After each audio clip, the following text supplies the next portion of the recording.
Welcome to Front Office Pros. Today we're going to be talking about free agency winners, and with us today is Dustin Ludke to break it all down. Hike! All right, Dustin, why don't you start us off? Who do you got as the first free agency winner? Yeah, I've got quarterback Will Levis of the Tennessee Titans. Let's face it, the Titans went out, signed Tony Pollard, who's a good receiving back.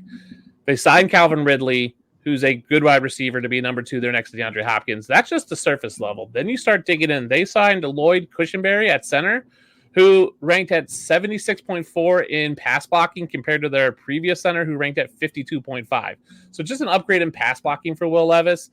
And let's be real, like Lloyd Cushenberry isn't a big name we know, but he only allowed 1 sack last year, and Levis got sacked a ton last year. He was sacked 28 times.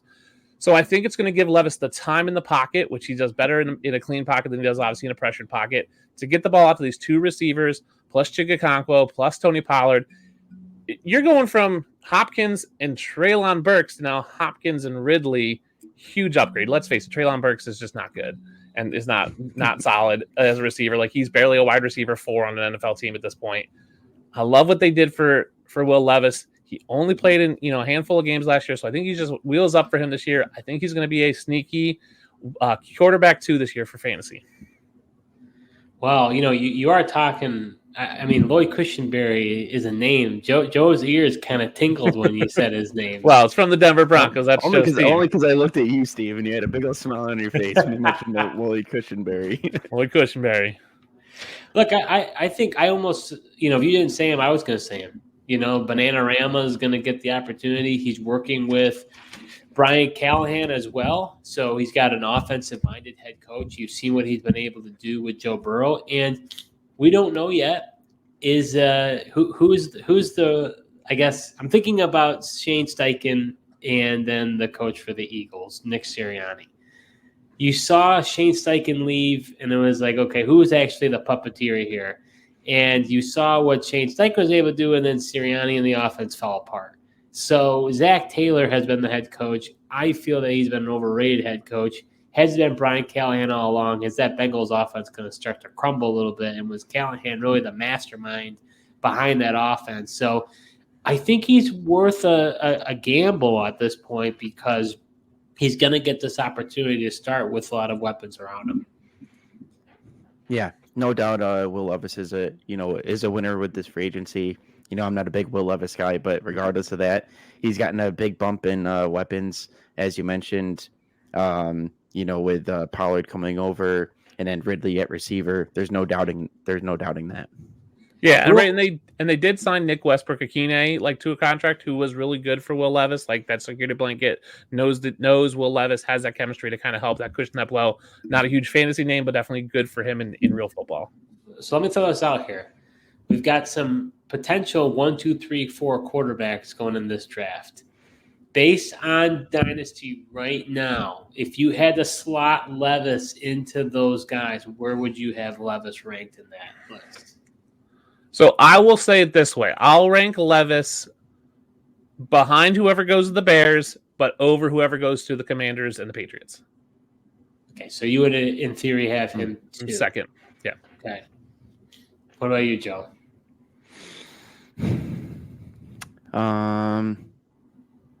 Boy, that's interesting. Regardless the team he goes to, I like Jaden Daniels. So I'd probably have him ahead of Drake May, so maybe third. Okay. Yeah, I think it's fine. Two. I have Caleb Williams ahead, and then I'd go Levis 2. Yeah, I think you could rate him. So I look at the team landing spot because I don't think it matters which quarterback goes where. I think if you're splitting hairs between Daniels, May, and Caleb Williams at this point, and even J.J. McCarthy, I just think whoever goes to the Bear, that's a really good situation. Commanders and Patriots are not. And then if you're talking about Minnesota, I think that's right there with Will Levis on Tennessee, but I'll give Will Levis the bump because he has a year in that offense already. Yeah, not really, because it's Callahan's offense. I don't think the Commanders is that bad of a spot to go to, though. It's not great. It's not the worst though. Like Patriots is far worse, but I But mean, Patriots is far the worse. I Commanders. agree. I mean, they bring in Austin Eckler. They got Terry McLaurin at receiver, Jahan Dotson, who I mean they haven't utilized, but he should be more utilized in that offense. So let me ask you this: is Jahan Dotson good or bad? I still think he's a good wide receiver. He's just All right, underutilized. because that's going to matter later on in this podcast. Okay. All right. I'd say I lean more towards good than bad.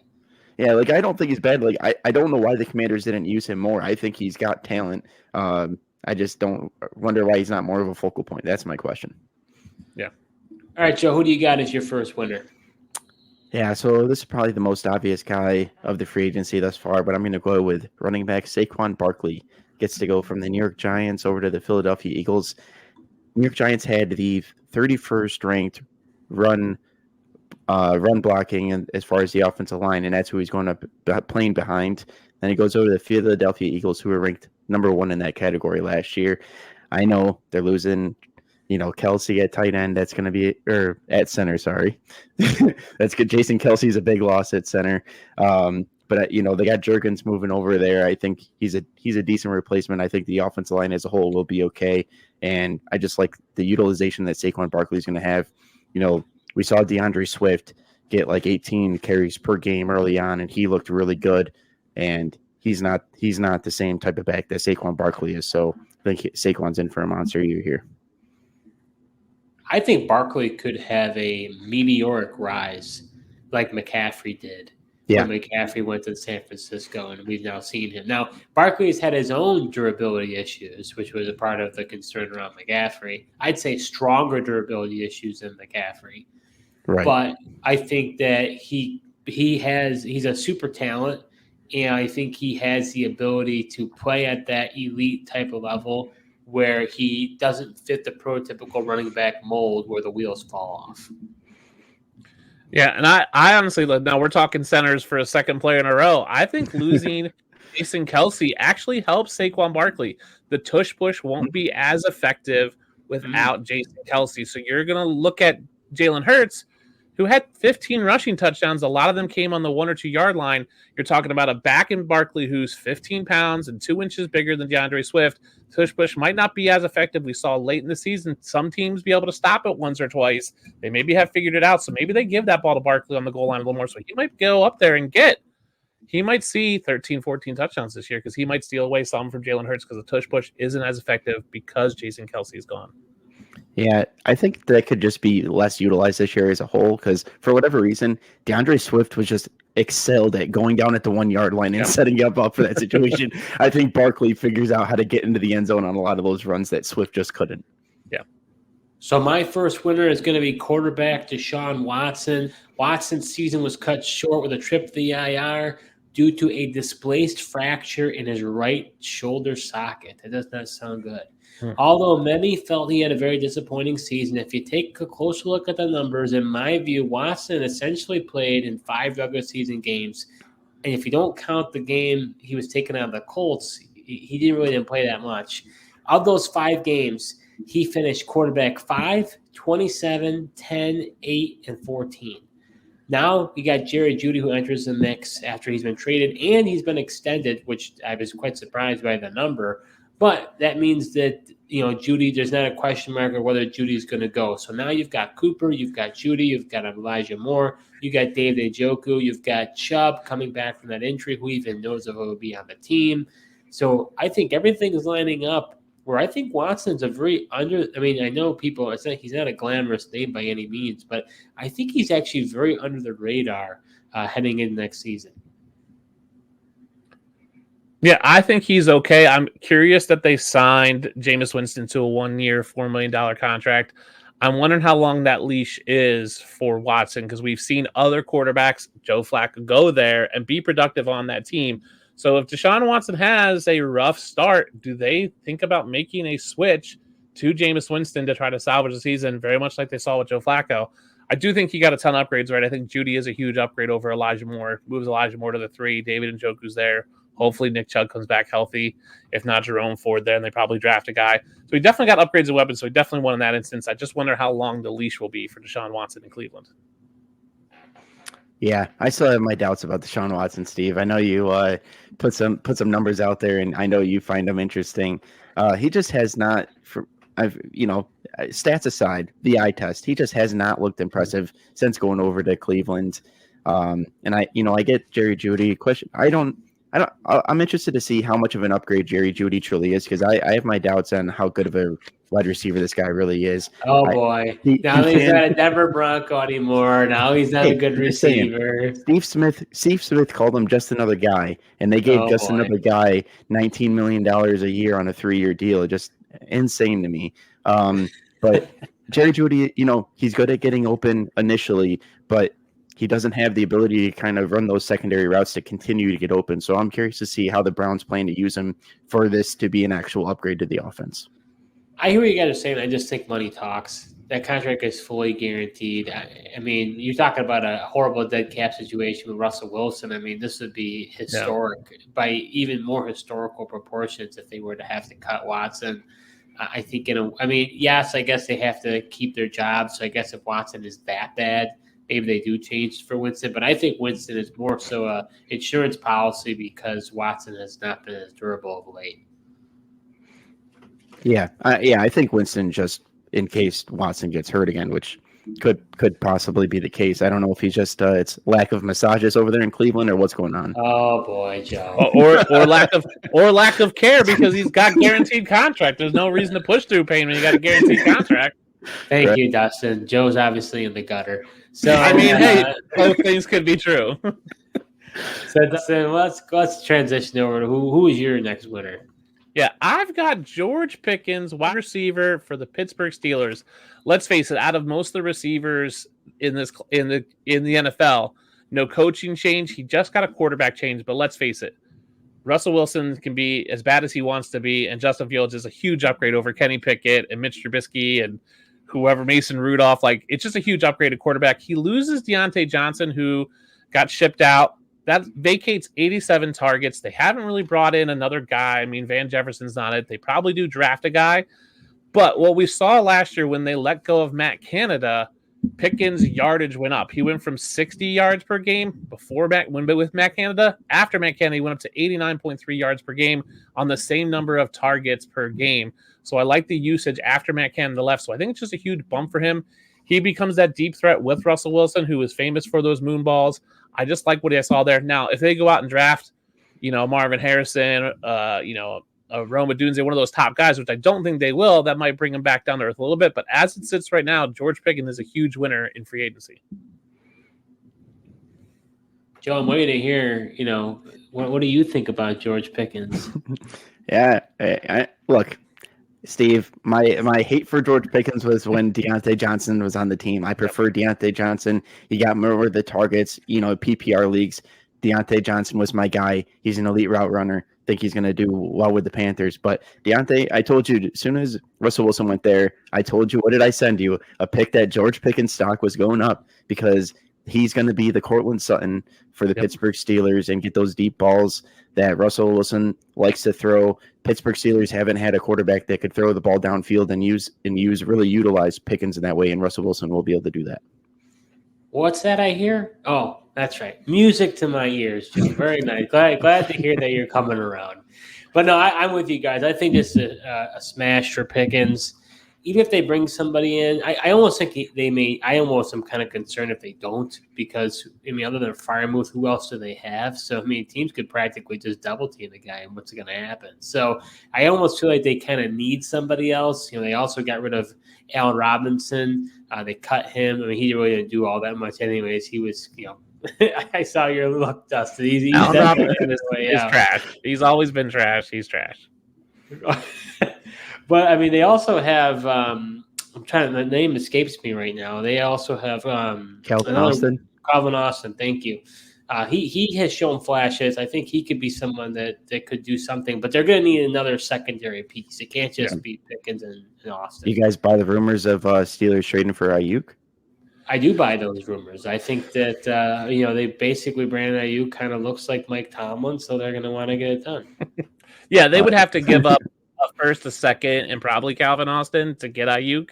I don't know if they actually have the trade big. It's if the rumors are true that they wanted 17, and Zay Jones for Ayuk. I'm not sure Pittsburgh has enough ammo to get up there. It might be too much of a cost for them. But I think regardless, they're going to add some type of receiver to that room. It's not just going to be Pickens. But I agree. I think Pickens is a winner. I'm excited about his potential with Pittsburgh. I think he'll do really well with Russell, and I don't think Fields will take over. I think it will be Russ, and it should be very good for his fantasy value. Yeah, I'm with you, Steve. Justin Fields, to me, is just an insurance policy in case Russell Wilson gets hurt.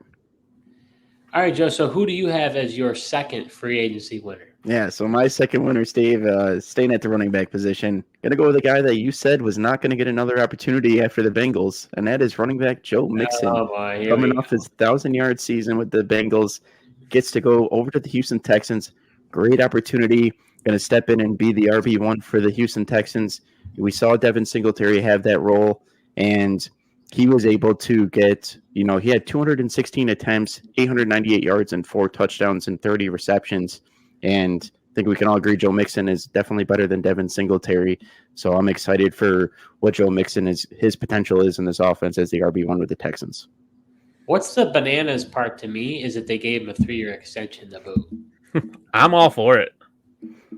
What? Joe Mixon's good. Like, I don't know why you're dogging Joe Mixon. Dustin. Joe Mixon is a good running back. Like, he's not slow. He's a good pass. He's not a model citizen, though.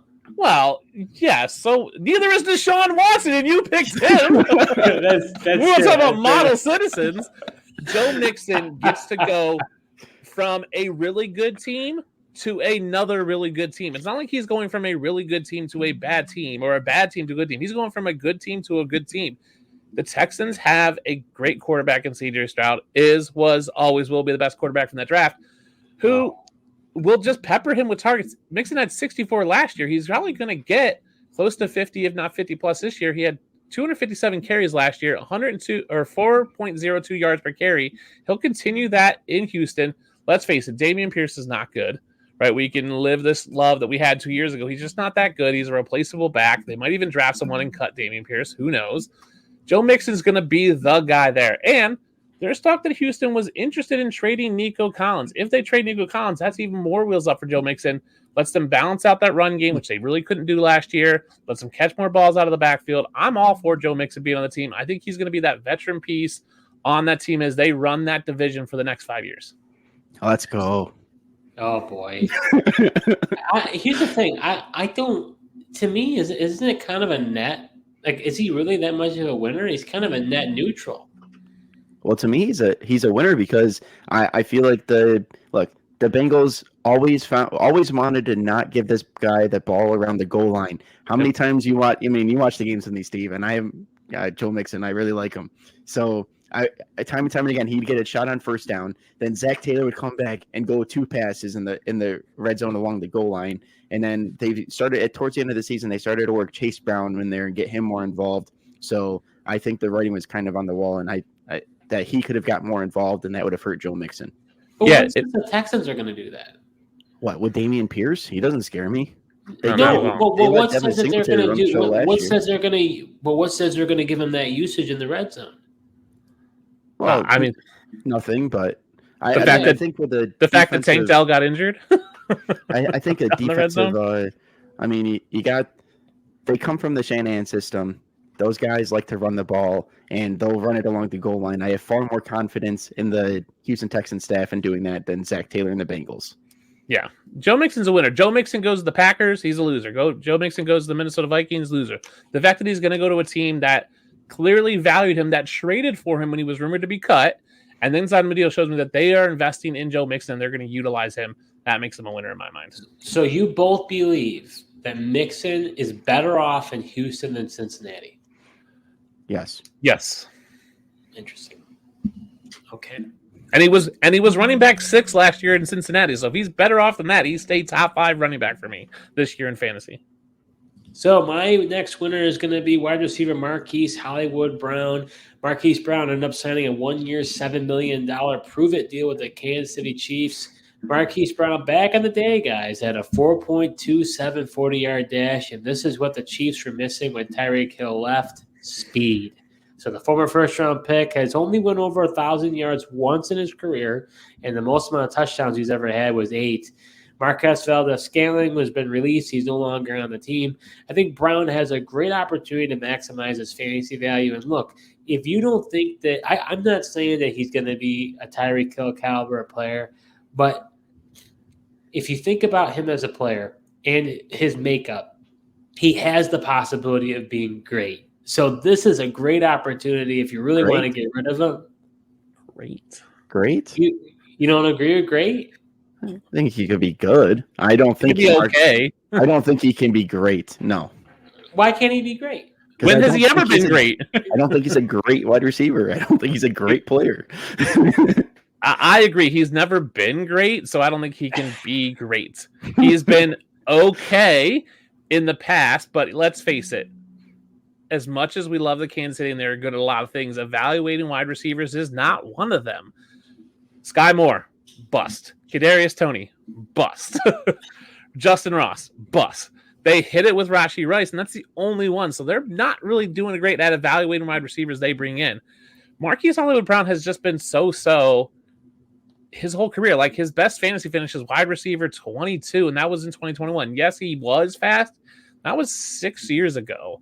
Like, yes, he still has some speed, but that's not his game. Anybody who plays with Patrick Maroon has a chance to be good, but also they don't rely on him. I think Hollywood Brown is the third target on that team, maybe fourth. He's going to be behind Kelsey. He's going to be behind Rice. He's going to be behind probably Pacheco. No. I think he'll be fine.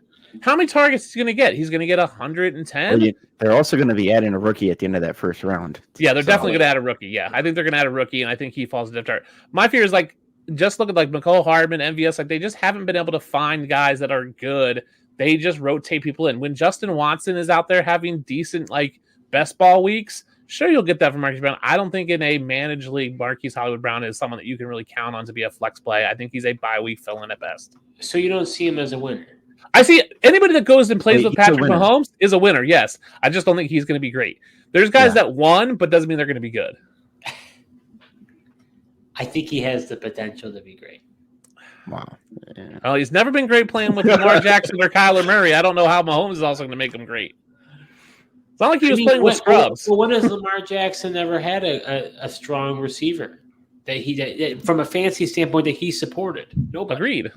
Well, that's because as fast as Hollywood Brown was, he still found a way to overthrow the guy. It always mind blew me when I had Hollywood Brown on my team and watching him go down the field, and Lamar Jackson somehow overthrows this supposedly one of the fastest wide receivers in the league.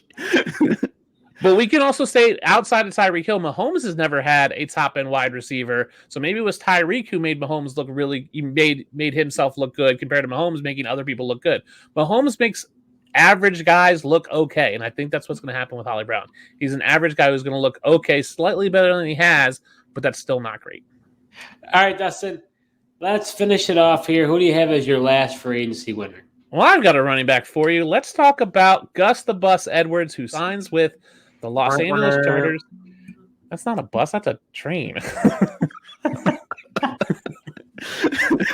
But Gus Edwards signs with the Chargers. We know Jim Harbaugh wants to run the ball. That's who he is. He brought in Will Disley and Hayden Hurst at tight end. They're known for more blocking than they are pass catching. They just signed Bradley Bozeman, who, again, rated by PFF, 67.5 in run blocking. Will Clapp, their former lineman, 56.9 in run blocking. So huge upgrade there. And let's not forget, Gus Edwards averaged 4.09 yards per carry. And everybody goes, oh, he doesn't get the carries. He had 198 carries last year. Like, he can carry the rock. Now, the Chargers will draft someone. But what have we been saying for months? This draft class of running backs is not that good.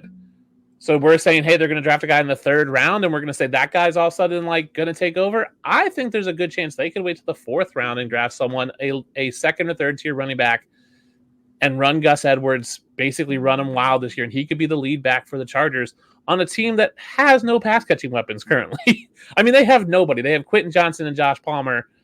I think Gus Edwards is going to get a ton of volume. I see him having 220, 230 carries. I think he's not going to get to the 13 touchdowns, but I think he has double-digit touchdowns again.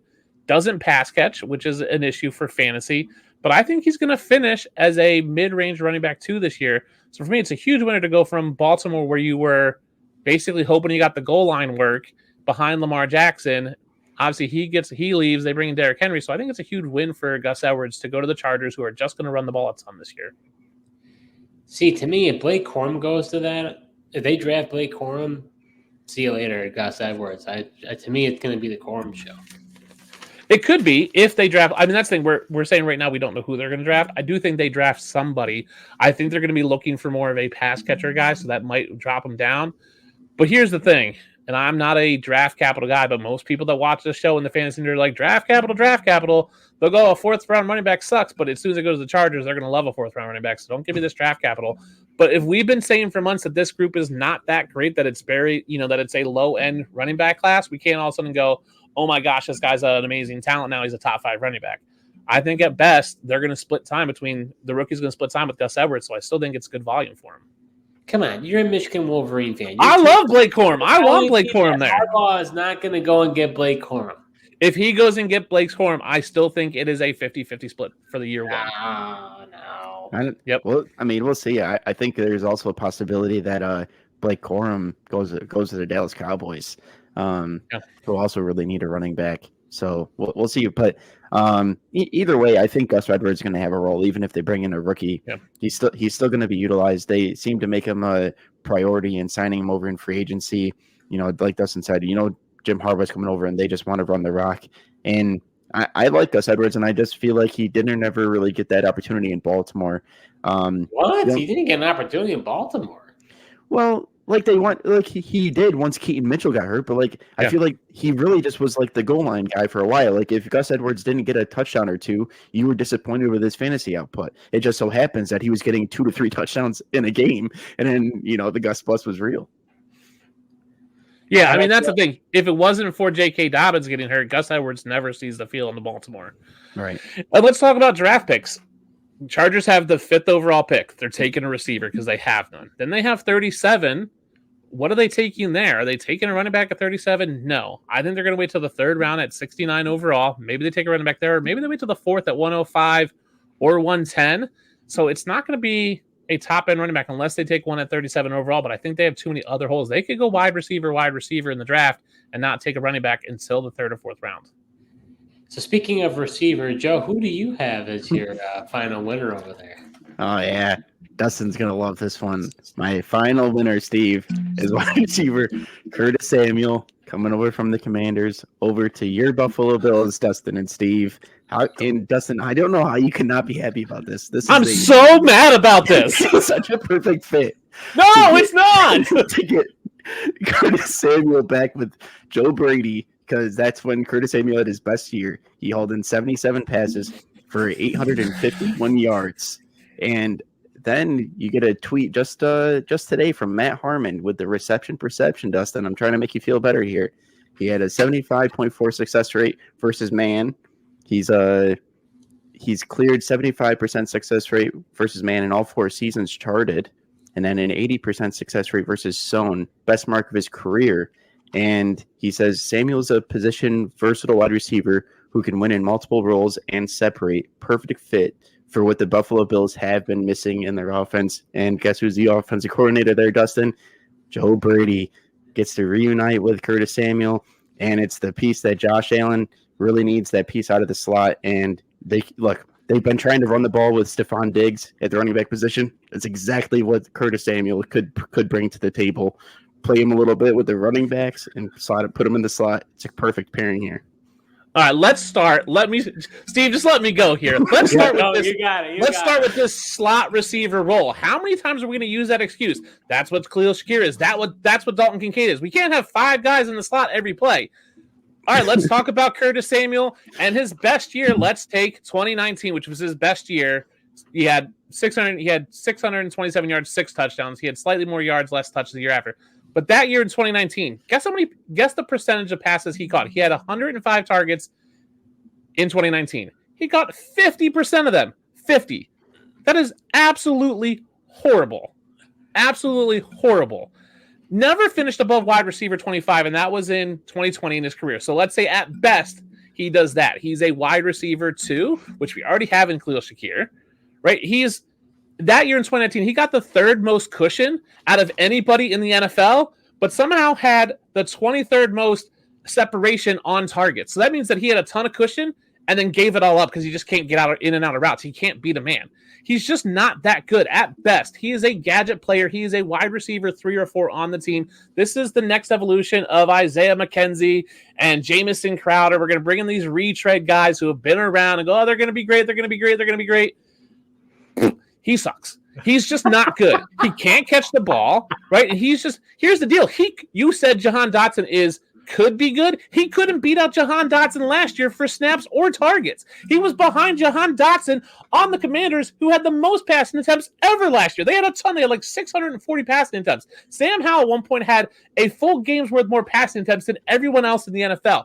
And Jahan Dotson Curtis Samuel still only got 91 targets last year. He's going to get 70 targets this year and catch 50% of them. Whip-de-freaking-do catch 45 targets and get me 500 yards and 2 touchdowns. I need a big receiver. Josh Allen needs another solid big receiver on the outside who can take defenders away from. Oh, yeah, because Matt Collins is so much better. Here's the deal. You said a big wide receiver. Yeah, they got Justin Shorter, too, who I like, but he hasn't progressed in anything. Let's face it. Gabe Davis had more fantasy points than Curtis Samuel last year. Khalil Shakir was only 27, maybe 25 fantasy points behind Curtis Samuel, and I like Shakir a lot more. I just don't see it. 2023, Curtis Samuel was 12th in the NFL in slot snaps. We just can't count on the slot guy. And the Bills don't use a slot guy that often. We can go, oh, Cole Beasley, 16 years ago, whip-de-freaking-do. Let's talk about the offensive now. They don't do it. And if we're talking about slot snaps, it can't be Curtis Samuel, Kincaid, and Shakir. I don't think Curtis Samuel, yes, he's a winner because he got the bag. Great for him. He's just not going to be good for fantasy. Well, I mean, he's never had a quarterback like Josh Allen either, though, Dustin. I mean, you're saying you're comparing those guys, Gabe Davis and Khalil Shakir, they had Josh Allen to throw to. You're talking about Zach Howell throwing him the ball last year, and he still had 91 targets. I just don't understand how we can go to these guys who had 2 good years like 5 years ago and be like, yeah, they're going to be good now. Like, we don't expect Allen Robinson to be good because he had 2 good years back in Jacksonville. Just because Curtis Samuel had 2 mediocre years back in 2019 and 2020 doesn't mean he's going to be good in 2024. We don't expect Allen Robinson to come back and have a good year. We don't expect DJ Chark to come off the street and have a good year. They just don't do it. He hasn't proven it. He never has, never will. He will be an afterthought midseason. See, I'm with Joe on this one. I think he is a winner. This was the best team he could have gone to in free agency. This is also a horrible move for the Bills. They need a big name wide receiver to be on the other outside of Stephon Diggs. They need a big name. Now they can draft one maybe in the draft, and if they do, that even bumps Curtis Samuel further down. My fear is that the Bills don't because they're like, oh, we got Curtis Samuel.